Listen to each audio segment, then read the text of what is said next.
Hello, hello, hello. Check, check, one, two. We're live. We're live. All right. I got a little plan because I was editing slash reading. I was rereading a first draft for Percival, and I realized there's so much that I need to change. And I was like, I could try and do some of this live because it's potentially semi interesting to talk about. And one second here.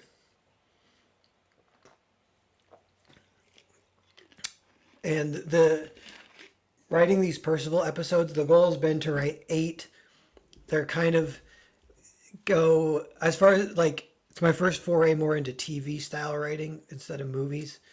And what's up, LE Metamorphosis? What's up? So TV, I'm gonna write kind of like the goals I wrote because they're a little different. I've been thinking about difference between TV and movies. One difference, this is kind of random, but one difference is that movies are compared to other movies more than TV is compared to other TV. Within TV, like episodes can be compared to episodes, but shows aren't really compared to other shows. But in movies, even apples to oranges. And one of the evidence of that, because you can't exactly prove that, you just say it, people would be like, I guess.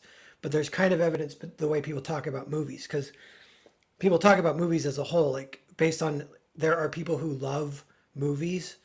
Like someone will say, I'm a cinephile, or I love movies. I'm a movie bro. I'm a movie person. I love movies. I have a big movie collection. Or you might say like movies suck right now, or yeah, like stuff like that. You know, these broad things. That's way less with TV. You don't have like people who say, I love TV. I'm a TV file.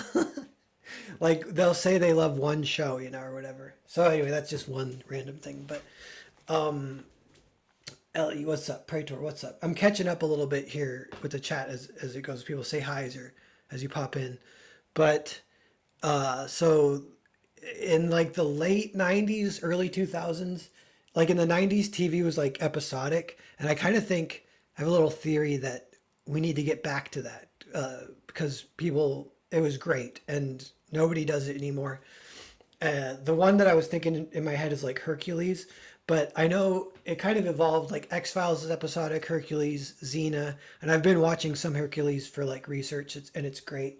But Buffy the Vampire Slayer is actually great, and I actually am not rewatching that. I'm just kind of going by what I remember.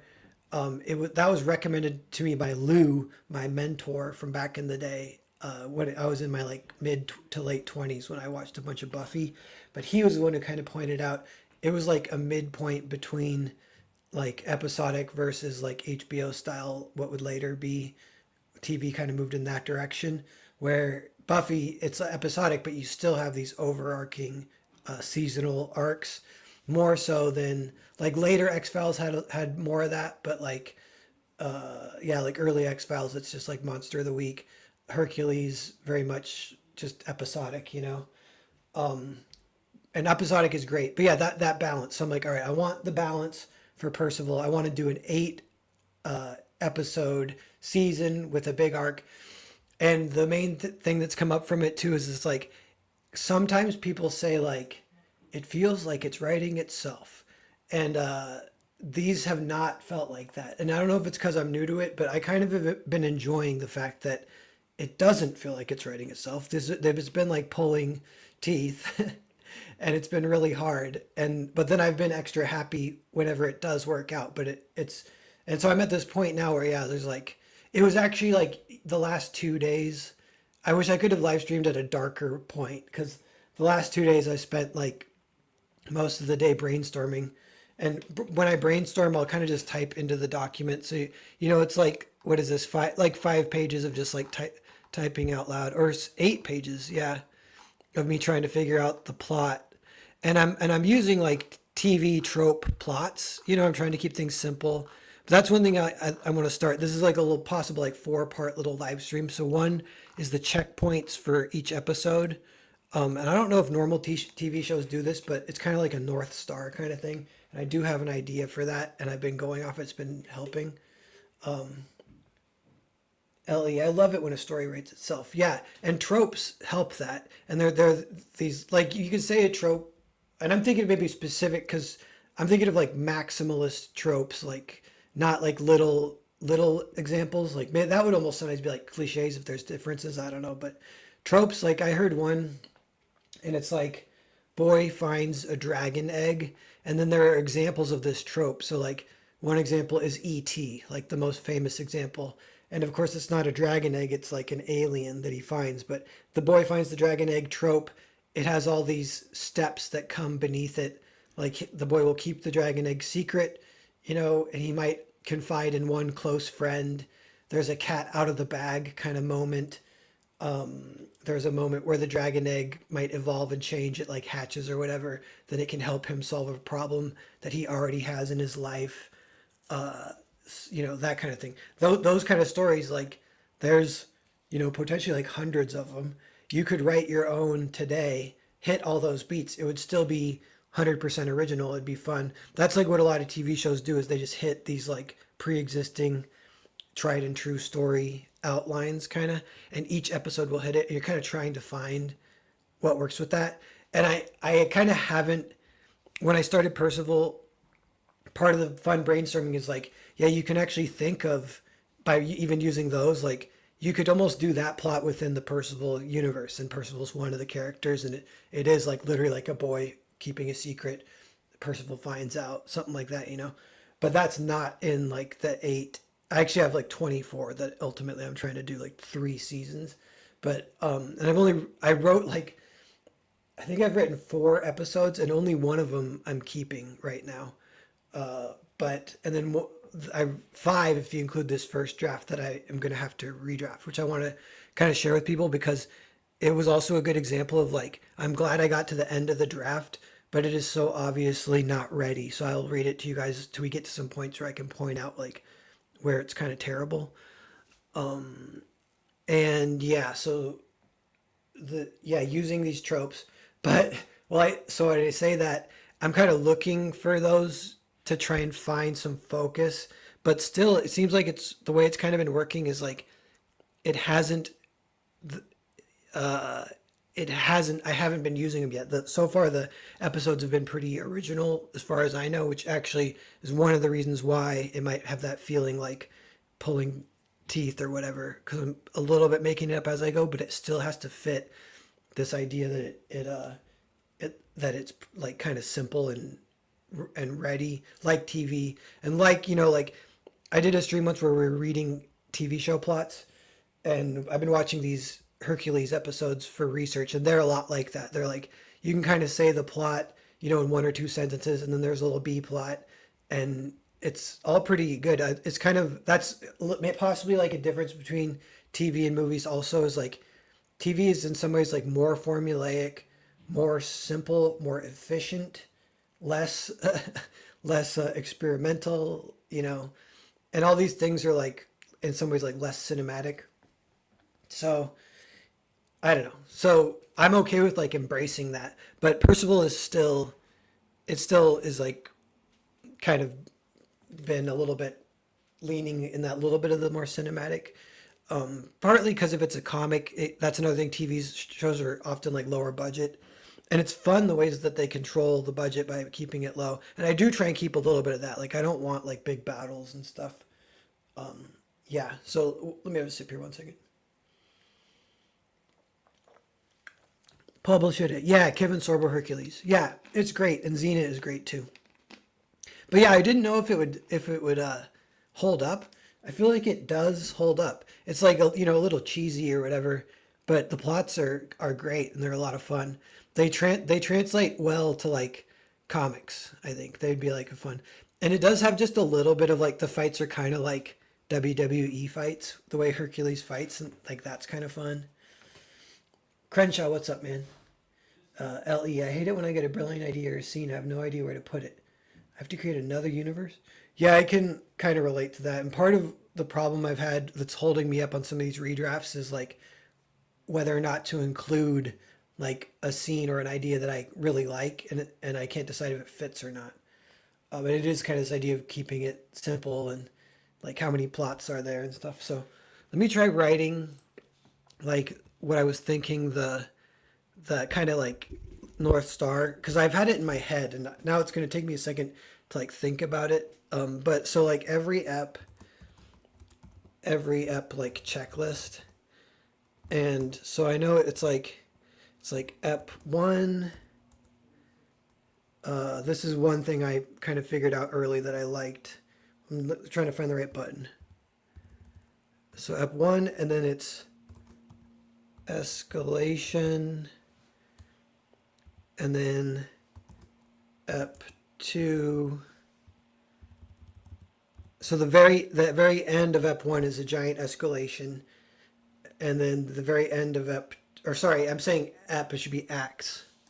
So this is act one, and then that could be like that would be a floppy 30 pages or so, or like a TV break, ad break, or whatever. Act two is table turn slash like evolution, which could technically be considered as escalation also.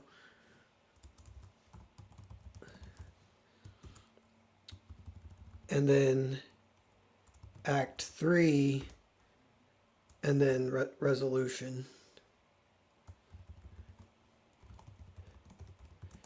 Which that seems like sort of simple, but harder, maybe harder than you think, or I don't know.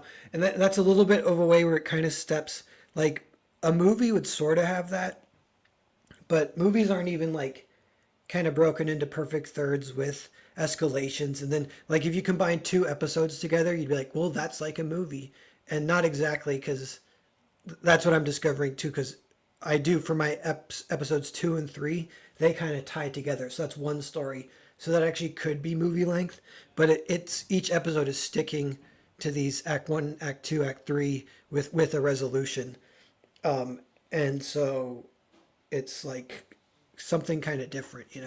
And the way it is like fractal, I've heard people talk about this, the idea that drama in general, movies are also kind of like this, but TV like even more so. That is one way that you can kind of get that addictive feeling, and there's two types of addiction with like entertainment. One is I can't wait to see how it ends, or have to see how it ends. I can't stop watching until I see how it ends. That's one. The other type of addiction is like, wow, that was great, a great little bite-sized morsel of entertainment. Let me have another. And that kind of addiction is not even like over and over and over and you can't turn off the TV. That's more like you're coming back to it day after day, week after week, because of the consistency. And that's a little bit more of the fractal thing. Like if you got the fractal nature won't necessarily keep you like, I got to see how it ends. It's more like, oh, that's like very satisfying, and you end up coming back to it. Benjamin Soto, Cleopatra 2525 and Jack of All Trades were also fun in the same vein as Sam Raimi. Dude, I wouldn't mind checking those out. That's one thing I've been kind of thinking is like, I feel like TV in the 90s was like pretty darn good. Like, seems like it's hard to find if there's such thing as a bad show, or like the bad shows, maybe they got canceled or like didn't get picked up or whatever. So everything's pretty good. You can kind of test these out. I tested out a 90s movie on the flip side, and it was Metro. This is an interesting experiment, kind of. So it's Eddie Murphy, and I started watching it, and I was like, oh, I like Eddie Murphy, but this is like 90s Eddie Murphy, not 80s Eddie Murphy. And kind of, I've always seen the movie's cover or poster, but I've never watched it. I know he's like a hostage negotiator in it. It's like an action comedy kind of thing, like he's known to do, whatever. So I threw it on, and I started watching it, and I kind of started getting curious. I'm like, does this movie get like good reviews or not? Like, I can't exactly tell. Like, it's definitely like watchable, but I don't know. And I checked, and it actually got really bad reviews. So then I kind of had a theory, like I was thinking like movies in that, this was my theory, which may or may not, I'll tell you if it's right or not, it might be wrong. But my theory was that movies in the 90s are so much better than movies today that even movies that were poorly reviewed in the 90s are actually really good movies. So that was my theory. And it's really poorly reviewed, Metro. It's like 15% on Rotten Tomatoes. and audience score also like 15%. And the main thing all the critics said is they said like too many cliches. Speaking of like tropes and stuff, you know. And I was kind of curious about that too, because you know I kind of will defend tropes, and I still would even. But it so I was thinking. But anyway, I continued to watch the movie, and you know I have my own bias. My bias is to like it, you know, because of my theory.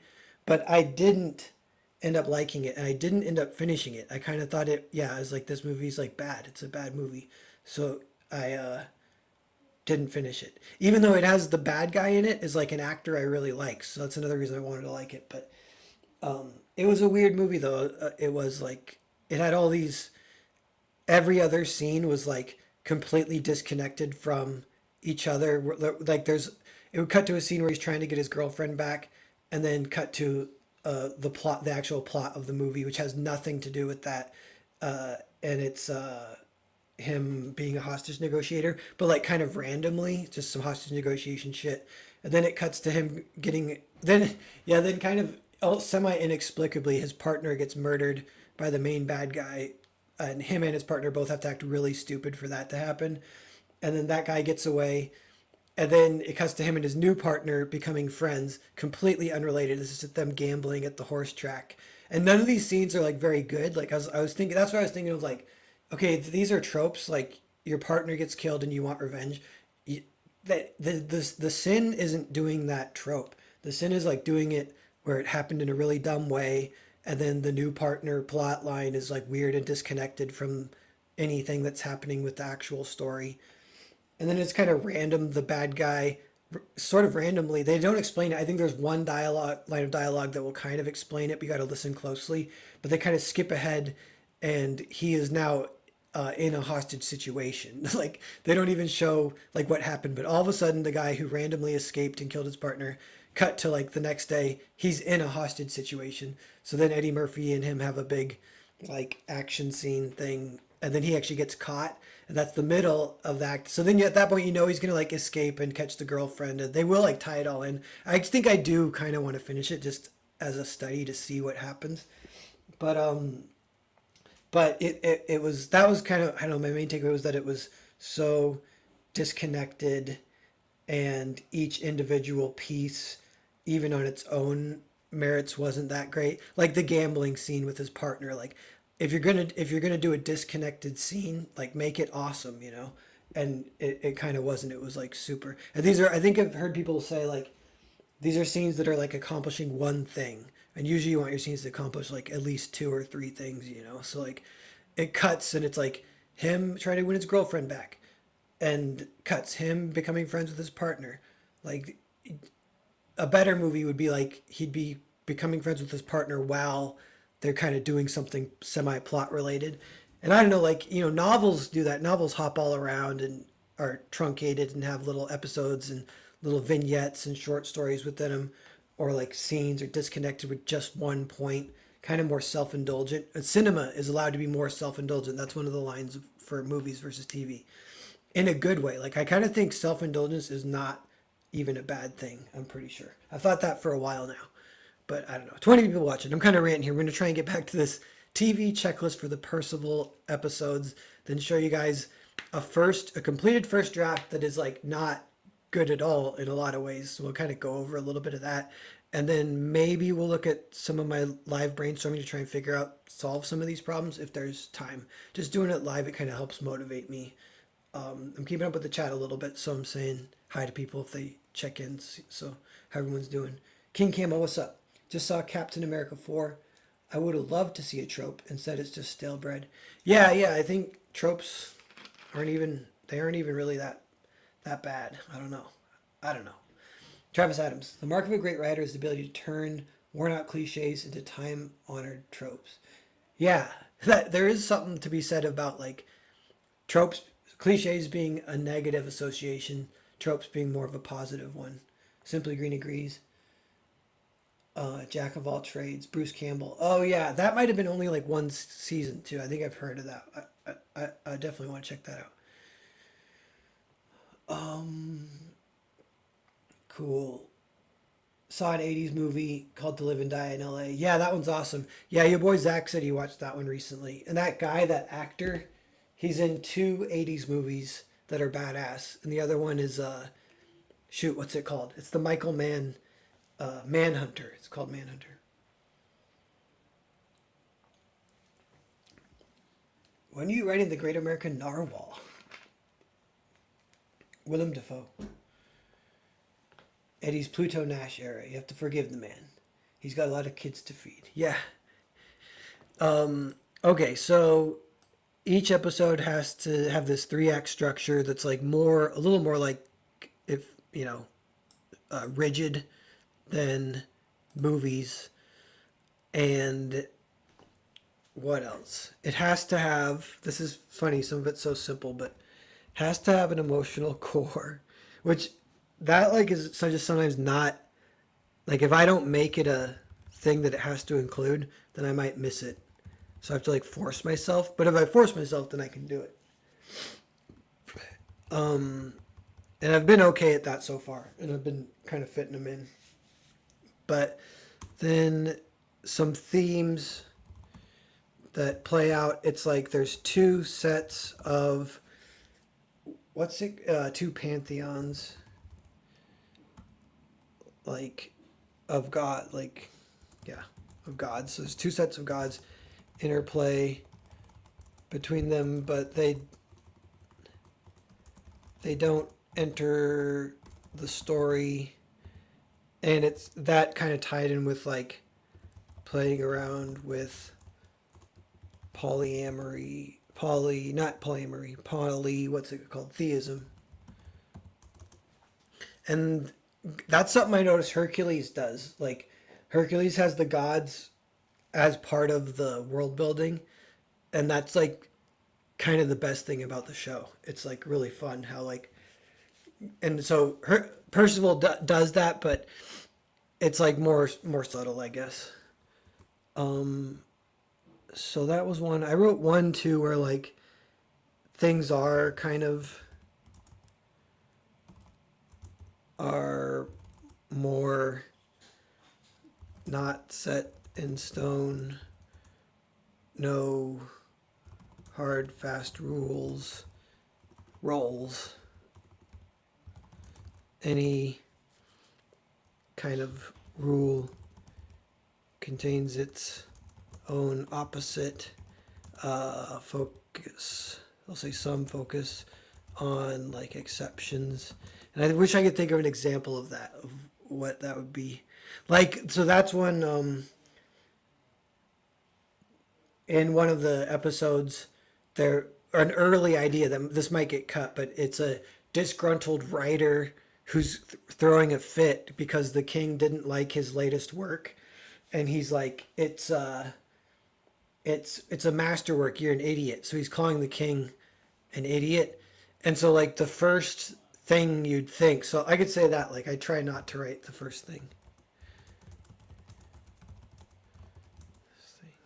Examine the second and third. And that can be one thing that gets it a little bit away from that feeling where it's like, oh, it feels like it's writing itself, because I keep not doing the first thing. But the first thing is like, the king would kind of just be like, off with his head, like screw this guy.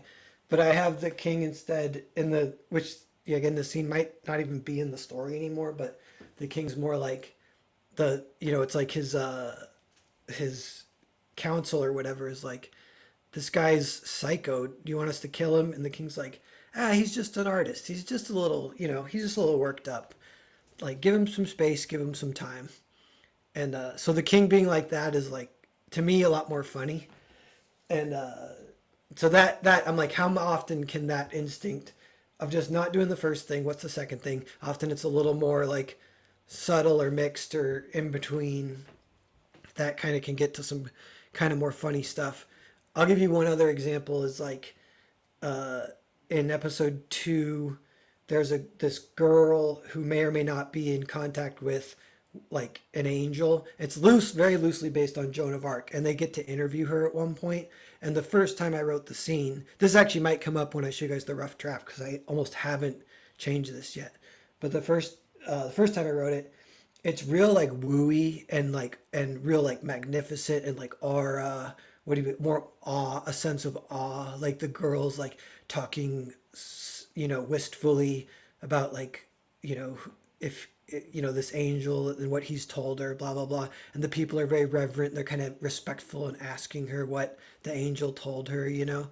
And so that was the first version, and I'm like, I kind of don't like that. That's kind of like stupid. I'm like, what would be funnier is if the girl, like, she's been, because yeah, sometimes it plays into like psychology. So you're like, all right, the girl has been interrogated multiple times. She's sick of this shit, and she doesn't take it. She doesn't take the other people super seriously, and she might not even take the angel super seriously. Like if he's appearing to her, if it's been a thing that's happening for a while or whatever. It's not like maybe if the angel first appeared and you're showing the angel, then yeah, she might have some awe or whatever. So I did a few little quick rewrites, but I did more rewrites with her almost being like sarcastic when they ask her questions. They're like trying to ask her about the angel, and she's just like, "What are you, stupid?" And so it kind of changed her character a little bit. All of a sudden her character becomes, she's like a little crazy, a little sarcastic, a little mean. And it's so much better than her being like reverent awe. Like that's the cliche, is like, oh, the girl who may or may not be talking to an angel is like so reverent and awe inspiring and in the respect, and the music changes when she enters the room and things get quiet, and when you talk to her you speak in whispers, blah blah blah. Like getting away from that. So that kind of thing does actually come up a lot, and every time I can kind of check it as I'm going, I do, and that's a big part of like the redrafting process. And this kind of isn't getting into even like how the plotting. That's been the hardest thing, kind of holding me up right now, is what you might call the plotting for episode 3. And I might need to rewrite episode 2 a little bit, which I can do if I have to. But episode 1 was completely contained, and it did end up like getting it pretty close. So that's the last thing one of the other thing I'll say here is like, A plot and B plot. That's again kind of simple, but like for example, like not C plot, like A B C D E F G. That's another thing. Like movies can kind of do that if they want. Movies can get real crazy. There's a type of movie. What do they call it? A milieu movie, where it's more about the environment than the plot. And that's like that's where you get like some crazy, lots of things going on, some chaotic kind of things. A little less chaotic if you keep this stuff simple. I'm trying to think if the A plot and B plot, yeah, like I don't know, like I'll give you an example. So for issue 3 that I'm writing now is like the A plot is Percival has lost the Grail and is looking for it. I don't know if I should type this out. I should just say it. He knows that he's lost it before. He kind of knows what tends to happen. Like if you lose the Grail, it tends to drift upwards towards power. And however this might happen, like it's because people kind of kill for it, So it just drifts more and more and more. So he just goes to the nearest king, thinking it might be like in that vicinity. And this is like still a fair amount of traveling or whatever. So he's kind of been doing that. And all episode 2 actually doesn't have the Grail. And it's the girl who speaks to angels tells him, she's like, I know where your stupid cup is, by the way. And that gives him some like, intrigue to want to talk to her more or whatever. But in issue 3 we'll start and the king already has the Grail. And this is one that I've been saying too, is like characters have to be iconic. So I had the king. This was like kind of a big breakthrough, was the king. I call him the merchant king, and he's pretty solid, but he's what do you call where like it behooves him to like be a mediator because he makes more money that way. So he's like super neutral. His whole kingdom is neutral. They're already under occupation by the northern like conquering force, but he like totally works with them. He's like he would be like the equivalent of an informer or someone in prison who just like works and is really nice to the guards or whatever. Like, so he's like that, and he is all about making money.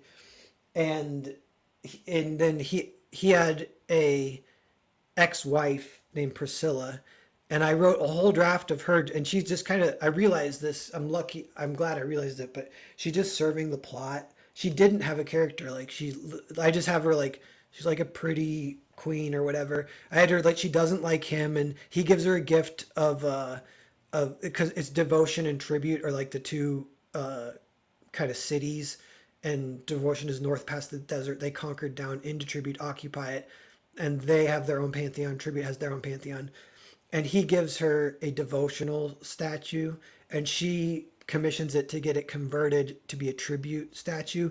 Kind of that's what the one of the first, a little part of the first episode, kind of just to like spurn him or whatever, you know. So that's all I had, is that she's like an ex-wife who's spurning her husband. She's like salty and blah blah blah. And I was trying to think what else I could do with that. Once I realized that she's like, yeah, she's not iconic. She's like a almost main character who, like, there's nothing to her character.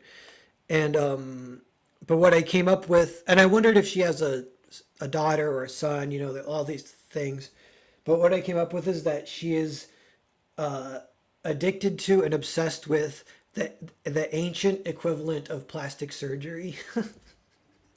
And so anyway, that made her iconic. Like, I don't care what you guys think about that. You gotta, it's gonna be so awesome. Like, her character is so hilarious. And it kind of gives her a reason to want the Grail, actually, because she sort of has some botched shit going on with her body that she wants to correct. So she has her own little funny motives now, and she's like iconic. And within that, she's like, you know, a form of unlikable, but I can still have her doing kind of nice things and good things, and like it makes it, which I, you know, like I mentioned, I want. I kind of don't. I kind of want things to be a little nuanced. Like that's kind of a big part of the Grail. Even that's the Grail almost doesn't follow its own rules, and that vexes Percival. It's one of the ways the Grail kind of breaks Percival down, which may or may not be kind of its goal, one of its goals. Um, could you work her in as cheesecake fan service? Yeah, I mean that kind of goes a little hand in hand with the this equivalent of plastic surgery. But and that goes a little bit with like, because I wrote this too, is like if and this one I'm still not sure about though. I'll write it with a question mark. Social commentary. And it's like, if it can come up and if it's fun and interesting, I want to include it. So I think the plot that I kind of settled on a little bit for episode 3 is actually like a pageant, and it's kind of between devotion and tribute, and it's for the episode, if it had a title, it would be called like Battle of Beauty. And the one of the main characters, because each that this is like with the kind of emotional core, is you have the non like permanent characters get the arc. So there'll be this dressmaker who was spurned, and like he claims that his dress design was stolen, and blah blah blah blah blah. So that's gonna be some of like the plot. Like maybe that's the B plot. The A plot is the king has the Grail, and kind of what happens with that. And then the B plot is this pageant is happening. And this is again kind of like how Hercules would go. Like Hercules will always have like, you know, something kind of is happening. Hercules wanders in. You kind of have your characters that are the non-permanent characters kind of have a little arc or whatever that happens with her, happens in Hercules is kind of part of that. But yeah, as far as social commentary, so it kind of goes hand in hand with it's, this is like, maybe I would put this on the checklist as like thematically you want overlap as much as possible. So you got a queen who's obsessed with the ancient forms of plastic surgery. You got a beauty pageantry between two different like religious cults. And then within that is like, because that's one of the things they talk about is like, how do you even measure which one's better? Like which pantheon one is like who has the most gold. You can kind of measure it that way.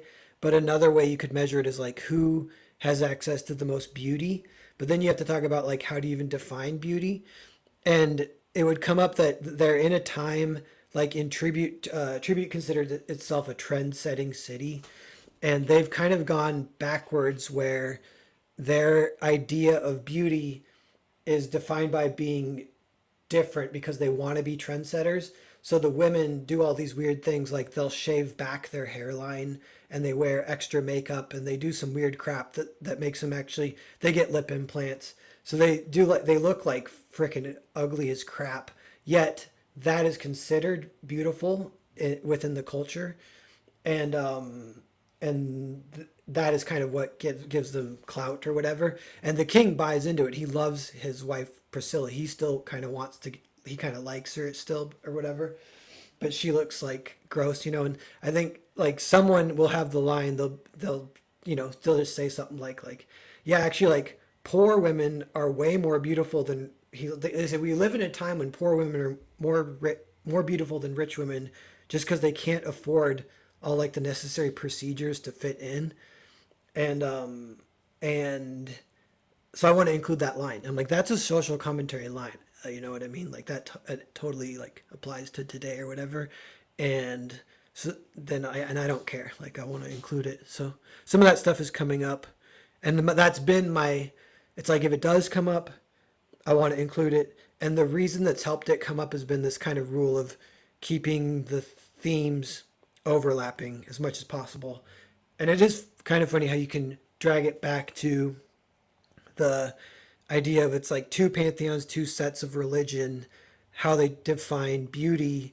And there's this idea at the base of it is like, well, it almost feels like obvious, but like, yeah, the way, quote unquote, the way God made you is the most beautiful.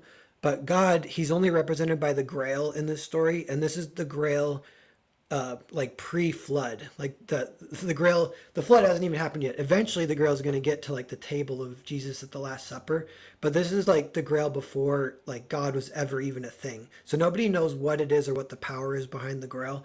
Percival, he's like vexed by it because it's confusing. It doesn't seem to follow rules really. All it does is like challenge and fuck with him is all he knows is like a big part of it. And but it does heal the heal the weak or whatever, heal injured people. That so Percival's using that to try and help people as he's getting back to Camelot. But that's how, because he knows like that's almost like one of the things the girl responds to. Like it will stay with him longer because it will ditch him if he doesn't like kind of like help people or whatever. So it's kind of been training him.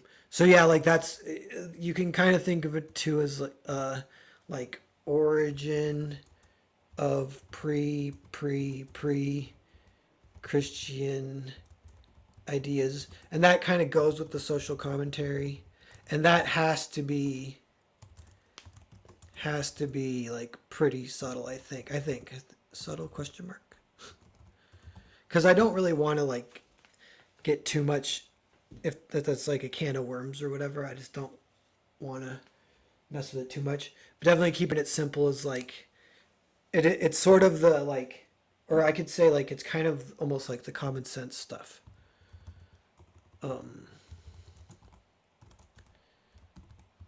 So yeah, so that's helping.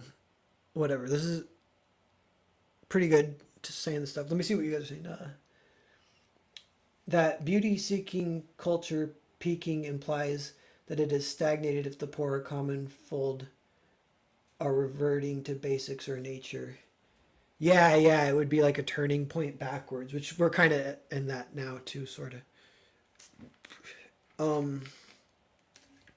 Yeah. Hey, well read. What's up?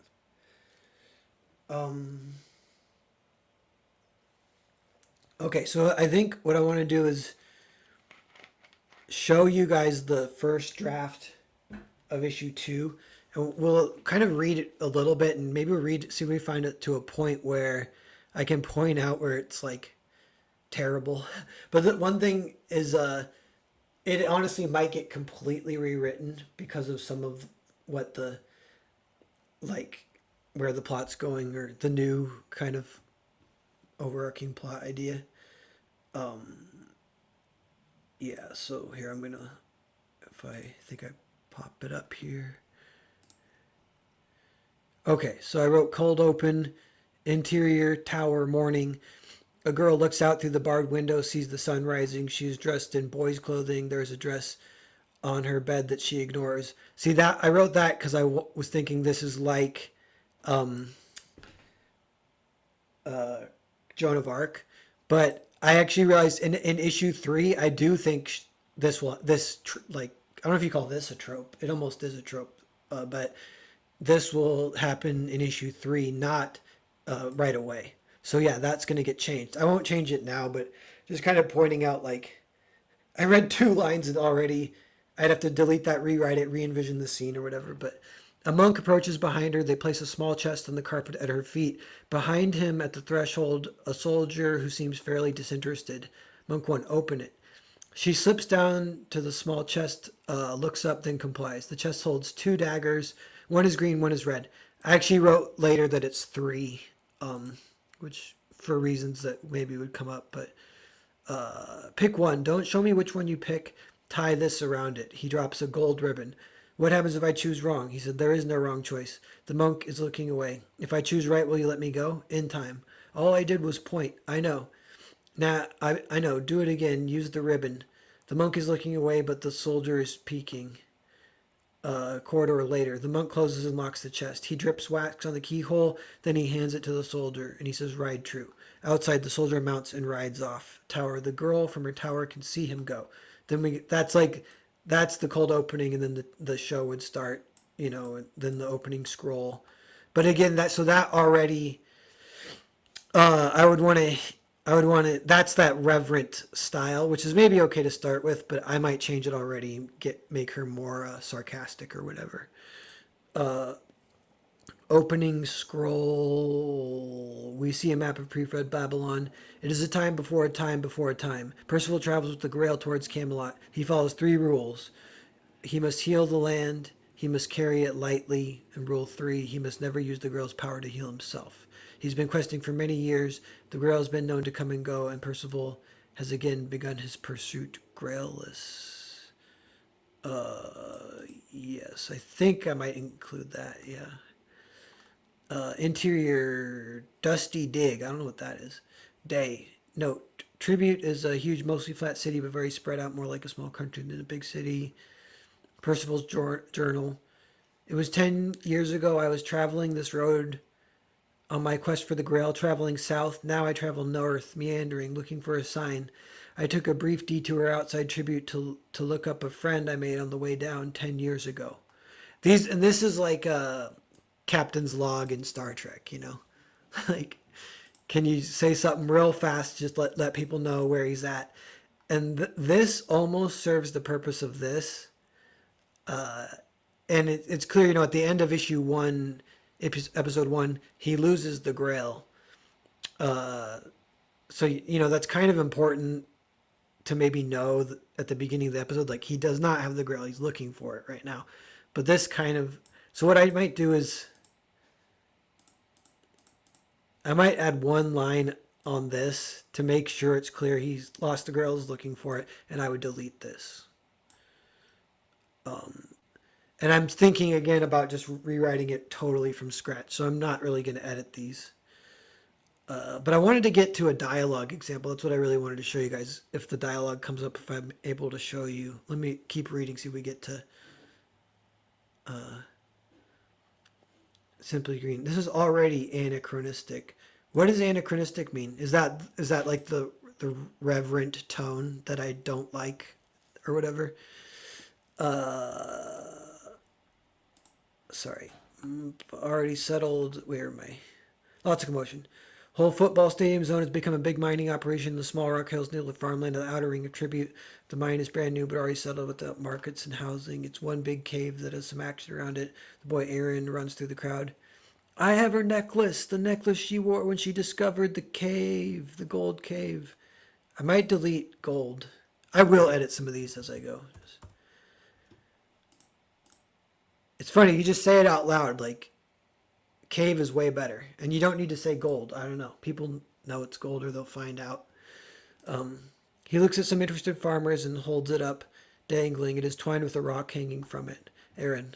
5 long coin and it's yours, gentlemen. Farmer goes, it's fake. It's only for believers. Put it on and find your own cave.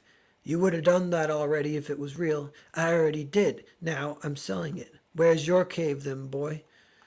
There is still some work taking place. A bunch of farmers are all watching the blast zone. Soldiers are pushing them back. Stand back! Stand back!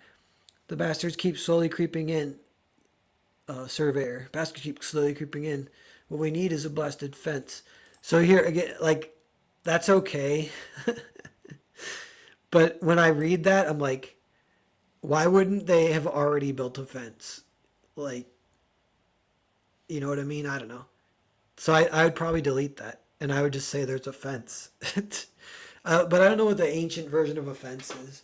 Like, so the dialogue is like, we need to invent something called a fence because that's what we really need in this situation. He's like, what do you have? We have a situation where people are like, we're like trying to work on this mine. We're blowing stuff up. And these people keep getting closer and closer. What would we need in this situation? Ah, yes, a fence. That's what we need. Genius. And the wheel. I've invented the wheel, sir. And the fence. Dynamite. That's the one thing that I have allowed. It's like I don't know if you call this an indulgence, but the story involves dynamite or like explosives. And they're traded up from, it's technology traded up from, you find out, from Atlantis, which is way in the south. And there's a Percival story where he, like, it kind of goes to Atlantis, but that's a prequel. He's kind of on his way back. And there's actually one Atlantean chasing him who wants the Grail for himself, or for Atlantis. So this is all like pre-flood. Atlantis is like a character. Explosives are a character. So one problem is like, and you have a little bit of this trade of technology coming up, flowing up, and that is like obviously like changing. If you introduce explosives, it like kind of changes the culture or whatever, changes society. So I don't want to write it, yeah, like in this idea of like a guy inventing the fence. Like I just want to do it as it's already happened or it hasn't happened yet. If you're trying to write something like, and it's happening kind of in the middle, but only conveniently what works for me right as the story. So the only question there is like, it all kind of works and there's explosives. It's kind of like a Western, you know, like how Westerns have explosives or whatever. The only thing that's sort of bothering me is if there's explosives, there would it feels like there would be guns too. And I wouldn't mind even like writing in, you know, doing kind of like a Western gun, and also mixed with like chivalric medieval, because that's the other idea. This is another side note, but this is a little bit of an issue of like controlling people's expectations and getting it just right, because there's an idea that, you know, I wanted to do the Grail before the flood, before Christianity, and then the ancient Arthur lore, it's actually pre-Christian, and they added all the Christian stuff later. It's like Welsh, super pre-Christian. So then you're like you're kind of going more on that, but you don't necessarily want to pick and choose conveniently. But so the idea is, it's like, yeah, we're just going to do the pre-Christian version of all the Camelot lore, but the Camelot lore that everyone knows, if you just say it, it's all super Christian. And then you don't want people to think like, oh, you just made King Arthur, but you took out all the Christianity. Because I think it's kind of cool the way it's like pre-Christian, so there's no Christianity, but the fact it's like definitely pre-Christian, you know what I mean? Like it's like framed that way. Like it's an important aspect to keep an eye on, that there's like foreshadowing of what the Grail might, you know, like a little more, things might come more solidified and defined or whatever, but they're still kind of existing with some of these simple ideas or whatever. Like whatever is natural is beautiful or something like that. Like the link between nature and beauty. And I don't know if that's like, you know, people might argue that's not even Christian. I don't know. I think it is though. I don't know. So anyway, yeah, it's like something I haven't fully. I think I just, yeah, it's like in the further south you go, like in Atlantis, there probably is guns, but then you're like, well, why wouldn't they be? They probably be trading them. Maybe they aren't. Uh, yeah, so I don't know. I still have to figure out, like, basically if there's guns in the story or not. Um, it was when Europeans found gunpowder guns and pointed science at it, you see a bunch of development happen. There's a time concept is old and development slows. Matchlock and Old Wick stuck around. Yeah. In this episode, Sheriff Percival handles a problem at the old mine. Totally, like that would be like not even far off. Although I think this is a little bit different than that, but that's like totally like that's very like, that's why I like kind of like the idea of like, oh, traveling healer with the Grail heading north. You could literally tell a million stories, you know. And I'll think of one. Sometimes I'll write and they're like kind of funny. If and there's some ones that I kind of forgot too, and it bums me out if I forget them. But I remembered one. It was like a guy. It was eating a whole fish, like maybe like sushi or as a bet or something. But he ate a whole fish, and it was like sushi kind of thing, and he choked, and so he was dying, and like maybe he's a king, whatever, I don't know. But the Grail at this point was around. Percival heard this story secondhand, I think, but the Grail was around, so they used the Grail to save him. But it also saved the fish, so then he had a fish living in his stomach, and then I don't know, the fish they had to like get, get him to the ocean and then try and get the fish out without killing it, which I think they might use the Grail again. So they actually kind of perform surgery and then heal him with the Grail, save the fish. And the reason they save the fish maybe is like, I don't know, if it's like if it's, I don't know if this is plot convenient. This is just a story, you know, but plot convenient, but because of it's the kind of like what do you call it, the honor kind of thing or the omen kind of thing. Like the fish is considered like special for some reason. They definitely don't want it to die once it's living in the guy's stomach. Interesting, you can go to the opposite if you're doing ancient tech. Of course, they'd have better metals to handle the blast pressure. Yeah. Yeah, it kind of gets a little bit more into like, you know, you can kind of do like fantasy-ish, I don't know. And that's sort of that like move to like I'll just make it pre-flood. That's Conan style. Who wrote Conan? Robert E. Howard.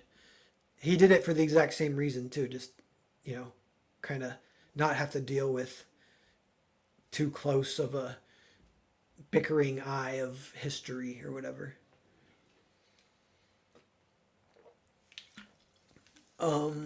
Okay, we'll go a little bit further. I wanted to find an example that I could really show you guys with some bad dialogue and how you improve it. But there's only been one lately so far. Actually, no. This is one. That was a good example. Probably would cut this or change it or something. It's like you picture someone saying it. You're trying to think of their psychology. You know, you're like, a lot of times what helps me is you think of like how many times have they been in this situation? You know, and a lot of times the answer is like 100 or more. It's very rare that it's like, oh, this is the first time this has happened. So like people talk differently when it's the 100th time versus it's the first. And if you have them talking like the first all the time, they tend to write. I tend to write that way in a first draft, so to change it. Someone should put them to work. There's plenty to go around. Again, I'm like, I feel like they already would have done that. Like, so I can think through more about how. I kind of want it to be this chaotic like site though, but there's ways you can do it. They're refusing to work until the dispute is settled. Oh, that's kind of cool. Him saying that feels a lot like exposition, but that surprised me. That explains like some of this. That's actually kind of cool. So the fact I reacted to it thinking it's cool means maybe it can stay. Back on the boy, he points at his forehead. My cave is secret. Yeah, yeah. The other farmer tries to steal the necklace. Give it to me. The soldier says, everyone down, you may regret it. The necklace breaks, the rock flies up. Behind him, people are sprinting back from the mine. Down, I say down. Boom, a huge explosion behind him. He is standing above the boy, threatening. Arr! Everyone gets down. They all peek over at the blast. Now the boy and the two farmers seem to be getting along. That's like a Miyazaki thing. You can just picture Miyazaki doing that scene or doing that, like this ridge. They both peek over the ridge like this, looking down at the blast. All three of them, where they were previously kind of fighting. Continues. Percival is walking up the hill. There is an encamped army all around him. They're sitting eating. Two elite soldiers on horseback watching as Percival rides by. The whole scene is fairly chaotic. Percival is looking at the hiding farmers. One of them peeks back. They're still down, peeking over the edge of the blast zone. Percival? He gets up. Percival! Percival turns, Bolo. It is you, by the gods, you haven't aged a day. Nearby, the boy sees too. I'm looking for an old friend. The farmer next to the boy turns. Percival's here? Back. Who? Say his name. I'll take you to him. The other farmers run up. Percival, you would remember me, I'm sure, but I was there on that day. Anton, I remember you. The farmer cries. He remembers. A boy is watching. A crowd is gathering. Or the boy's watching. Bolo says, Percival, say who? Percival leans in. I'm looking for a farmer named Bolo. He goes, that's me. Percival winks at him. Bolo says, you dog. He gives him a big hug. The boy's watching. I might change that to boys for... Okay, we'll keep reading here. See, this scene might get cut or completely changed, so we'll just read and see what's up here. Bolo Yang is in Percival. Two bigwigs get out of the carriage. One is an armored escort. The other is a second shepherd. Guards are holding the crowd back. People are watching them, trying to get a word in. Can we count on the court of tributary shepherds to represent the interest of the farmers? We trust in the highest court only, the court above courts. We're staying neutral, gentlemen. That's what they all say. They keep walking. A man pops out. This is one thing, showing them get out of the carriage. A lot of scenes you kind of run through this checklist in your head is like, did I get in late and get out early? Can I cut like the beginning of the scene or cut the end? But because this is kind of a new scene, new characters, you kind of can show and maybe do want to show everything. Show them arrive, show them roll up, get out. But yeah, there's the idea here is like, yeah, it's almost like, what do they call it? Unions. It's almost like two unions are between the farmers and the miners, kind of over the mine. They're fighting, and the girl had to choose between two daggers earlier. This is all kind of building, this idea, which gets explained more later. But we're staying neutral, gentlemen. That's what they all say. They keep walking. A man pops out. The writer, Argyle Jameson. This is kind of... I changed him to be the dressmaker. But he goes, Leonardale, Argyle, what are you doing here? We were supposed to have a meeting. We're busy now, Argyle. Can't you see something's come up? Let me talk to Cameron. I've talked to him before. It's best to have a mediary for these things. I'll schedule another meeting. You'll be able to give your presentation. To the king directly, a reading? Fine. But after things have settled down, relax.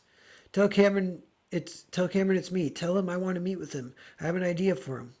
What's the idea? I'll tell him myself. Oh, no, you don't. I'm not going to let you steal my idea. He gets stopped. Leonardale. This did get rewritten a bunch. Even though this scene's going to get cut, I did edit this a lot. So all that dialogue's fine, I think. I don't know. Maybe if I could try and find... We'll skip way ahead, just read a little bit. Dun, dun. Maybe in the middle? What's right in the middle?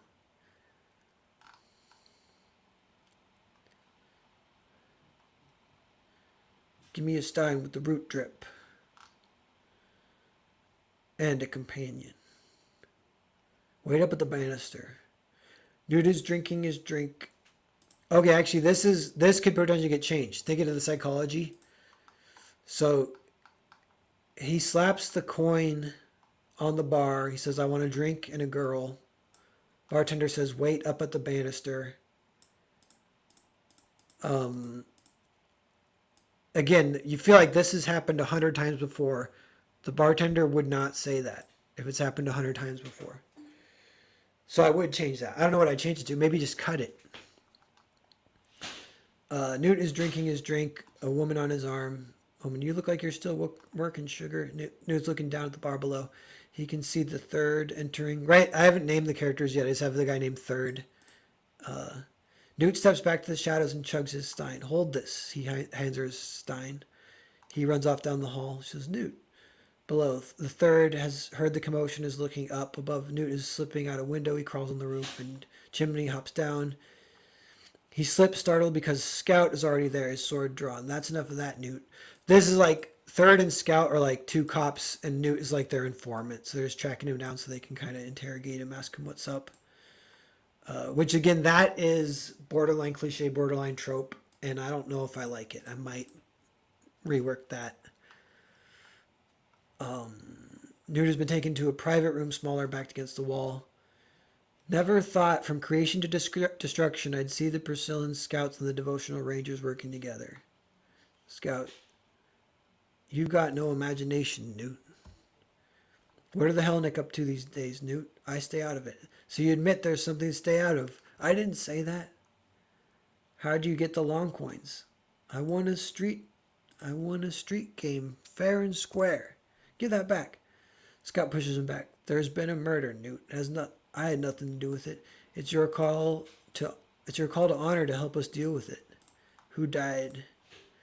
As long as people are saying one sentence, a lot of times it works okay. That's another random thing. I know it's if they say two sentences, a lot of times it feels weird.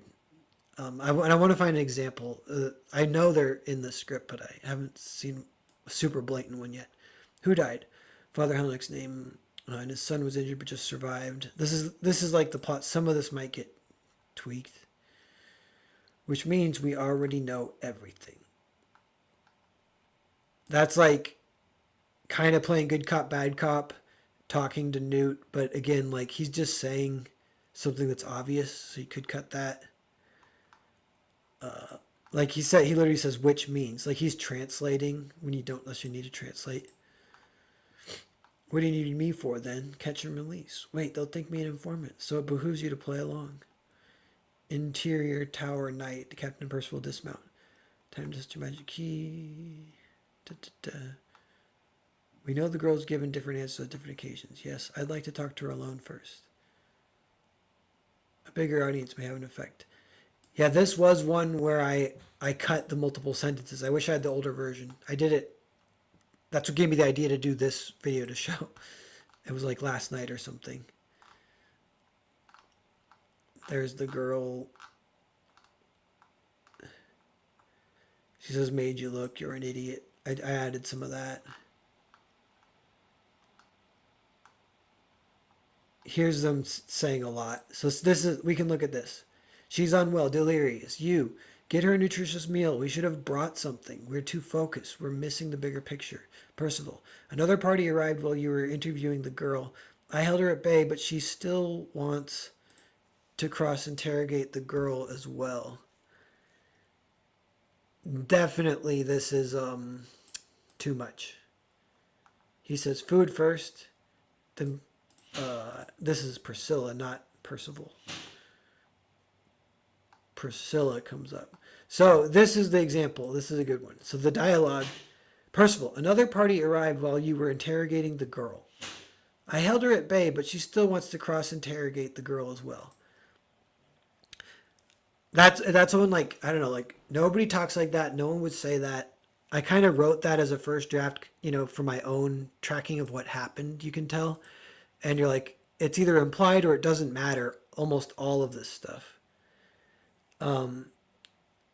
So then the question is, what should he say? He probably should say something.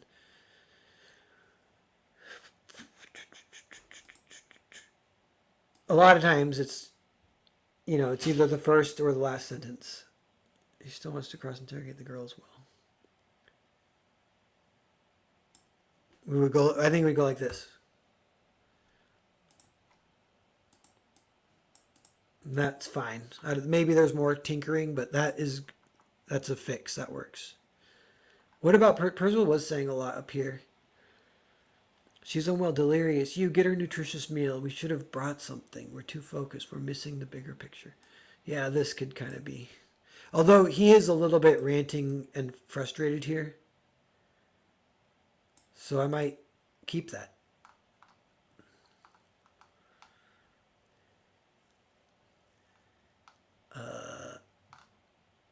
Yeah, that's another, like that whole scene could potentially get cut. Let me see. Newt, bringing back word. They wish to trade the silver box for the girl Isabella. I'm to deliver a message back to them when you're ready. That is kind of okay, I think. Because he does need to tell them that. They don't know it. He's relaying his message. Some of the spirit of riches in the cave. You'll need Priscilla's approval if you tend to make a trade. We're going that way anyway.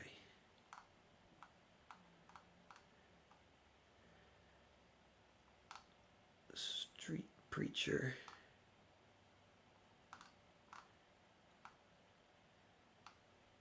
The Hellenic informer Newt has delivered a message of ransom. The girl for the silver case. The silver case can settle our dispute over the mining territory, however. Yeah, this is all... So this is technically redundant. It's information we know, but it is functioning a little bit as catch-up because this is supposed to be a new issue. So this, like, issue 3 has started. I notice comics do that, and I don't mind. I kind of like it. Just a little catch-up, make sure the audience is keeping up. Because this plot is a little bit complicated. If we can negotiate against ourselves, there's no need for a silver case in the first place, and we keep the girl. The silver case was to split the gold 80-20, and the loser gets the girl. If we trade the girl, there's no girl. Again, like, if I'm really, like, they know this, but the audience doesn't, so I could delete that. Like, does it even matter? I don't know. I'd have to rethink some of this. A renegotiation is necessary, even if we were to proceed. That's like a kind of fun line, or fun concept.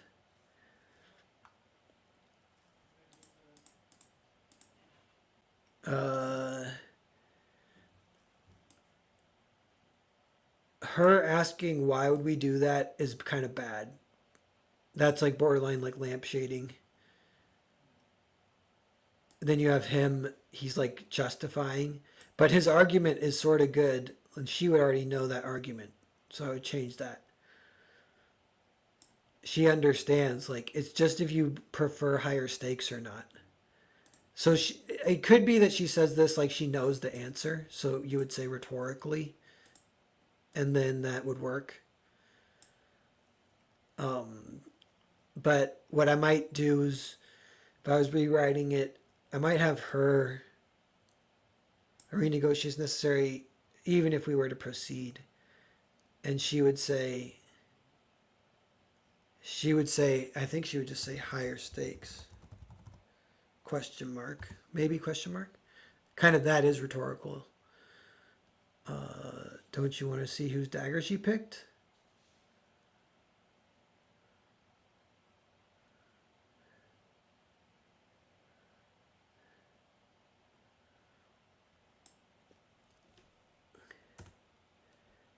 And then this would go in a different line.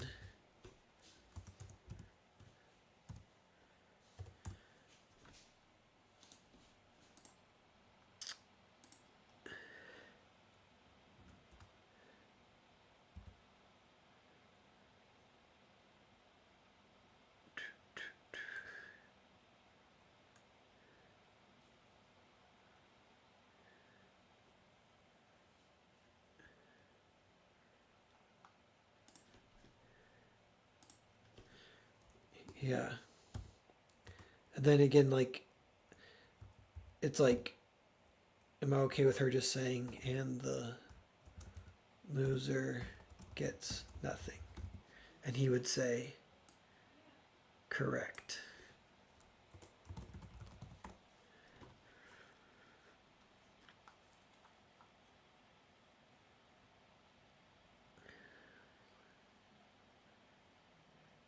Okay, here's a good example too. She says her value is risen. Okay, if she's already thinking that, she kind of, I need to look back, but I think she's saying three things. Her value is risen. The Hellenic want her. Why do you think that is? Like, if you just go like this, boom, that's good dialogue.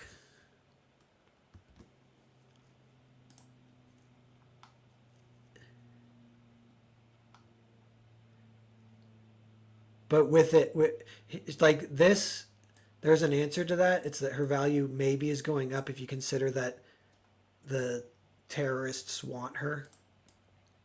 Which I might change the name Hellenic. I don't even know. Some of the names I'm really happy with and some I'm not. But I've been fine tuning as I go. Yeah, but that's funny. Yeah, so the implication is that the value's going up. So, like, if she poses a question and answers her own question, that's dumb. I guess it's just bad dialogue. Unless, like, maybe there's an exception, but. And even have her answer it, then ask it, that's weird. But yeah, that's a lot of pretty good examples of how you would change dialogue. You're thinking, trying to think of the situation, the psychology of the character, what they already know, whether or not they would really be saying that out loud. You can read it out loud yourself, see if it just feels good, feels right. A lot of times, if they're saying just one sentence, you're probably okay. And what was like the last rule? Oh, you kind of picture a lot of times like they've been here 100 times before, because that's like all life is like that. Even if you have like a first experience, even that often is like in a wave. It's been 100 times just because of life. We've lived, we've all lived 100 days. We've seen shit, Like when I lived in Portland, it was super icy winter and trees would fall because the roots are too shallow along. They get planted along the road. And I was like watching TV or something, and they make a huge noise when they fall, so I hear it, but I didn't see it. But I kind of knew where it had fallen, and I had just seen a guy out the window walking his dog, and it fell like right where he would be. So I was like, shit. And then, so I hear the tree fall, and then I hear the guy, and he goes, oh shit. And I look, and like, yeah, the tree almost killed him. So, like, the tree almost killed him, and what does he say? What's his dialogue? He goes, oh shit. Like that intonation, too. It's just kind of funny. Like, that's how people talk.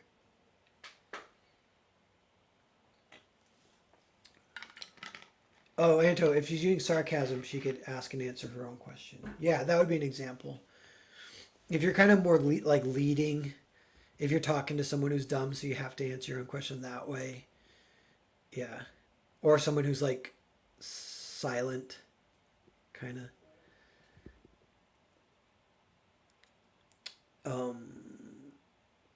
Yes. But yeah, we're kind of caught up with chat. 14 people watching. Thanks everyone for being here. Sign up for the mailing list. Keep an eye out for Cerberus Part 2. That's going to be my next big release. Fulfilling Nosferatu very soon. I was actually going to do it this weekend, but I realized I don't have, it's Kickstarter, and I don't have people's addresses yet. So I immediately requested those. It's kind of weird. People have to like send in their address manually. The Which is absurd. Although it is nice in one aspect, is it just guarantees you have the right address, so that's good. But if you backed it, double check that you've turned in your address. It gets requested. You get an email from Kickstarter, and I think I'm hoping to get all those. Half of the people have responded so far, in a couple days. So I'm hoping by next weekend everyone responds. But I have everything packed and ready to ship. People get their books. They're looking great. So that's going to be done. Then kind of shortly after that is Cerberus, which is going to be great. Really excited about that one too. And that one I kind of will be pulling out all the stops in various ways, trying to promote as much as I can on channels or whatever. Um, and then April 9th is Vatican City comes out, so keep an eye out for that too. But yeah, everyone, thanks for hanging out, and yeah, I don't know. Some it's kind of a rambly, weird, format for YouTube content, but some of it like interests me, and that then I'm like, all right, I think it would interest other people. Like I like that the channel is a sounding board or whatever, a ground for some of these aspects of the writing process, borderline live. It's kind of hard to write live, but some like I don't know. For me, a lot of times, yeah, like saying stuff out loud helps. Just being forced to talk, and even it could be like if you're talking with a friend or whatever, telling them what you're thinking, but just talking to chat helps too. Anto A, thanks for showing us some of your process. No problem. Thank you, Anto, for hanging out. Been listening in the background. Nice to catch one of your streams. Really thought provoking. Oh, thanks, Bristolian. Dave. Yeah, I'm glad. I'm glad it's like at least semi-listenable kind of thing. But yeah, I'll keep chipping away. The next step, it's like there are dark days where you're like, can I even do this? Like, because if you try, you can get discouraged almost. I'm like a two-parter TV show episode with this kind of crazy plot, multiple characters, big world, kind of trying to balance and juggle all the things I kind of described to you guys. And it's like, well, I got a draft for one of the episodes, and then I got one more to go, but then that probably requires a big redraft. So it ends up being just, a lot of time, but that's not the worst. And you could probably design a writing project where you could write it fast, but these naturally tend to be more the kind of thing where I kind of have to sit there and brainstorm. I have to think on it, meditate on it, sleep on it. Like I didn't think of the dressmaker thing until like, it was like 8 hours of brainstorming between 2 days and sleeping. And then I thought of the dressmaker instead of the author, because he was an author, but the author didn't fit thematically with anything, and it totally stuck out like a sore thumb. I couldn't think of anything for him to do in the plot other than I have one idea for the scene that I liked a lot is like he's so kind of disgruntled on the edge. And I like the idea of him yelling at a king because he thinks what he wrote is a masterpiece and the king doesn't. Like that makes me laugh. But I had an idea of him in his own hostage situation in the king's court because they won't give him. He's been wronged somehow and they aren't giving him his due or whatever it is. But he's basically been cornered, and he's holding a knife up to his own throat, threatening to spill blood on one of the court's most cherished rugs. It's like this beautiful art piece that's this rug that's he'll ruin it if he gets all his blood on it. So he's threatening to slit his own throat over this like super expensive rug that the king loves, the king's favorite rug or whatever. So like I still want that scene maybe if possible, but I'm like, he can't really be an author because it just doesn't fit. I'm like, what can he be? He can be a dressmaker. Yeah. All right, everyone. I'll catch you guys later. I'll see you guys. And I'm clicking the button right now. All right.